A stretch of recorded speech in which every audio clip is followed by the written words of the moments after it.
Wala talagang kupa si Kimberly.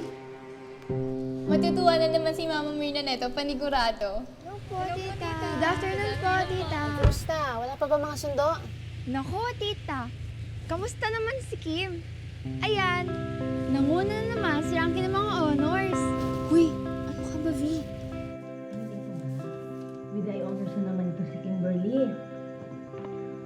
Kaso sayang, kasi Hindi umabot yung average niya si Widayas Honors. Kung ika'y nahihirapan, okay lang basta't umusad, okay lang Kaya. pa, okay lang Kaya pa ba? mastan, okay din na Ba't ko ba kaya? basta't meron kang Paano kung alam na di mo na kaya? pag-uwi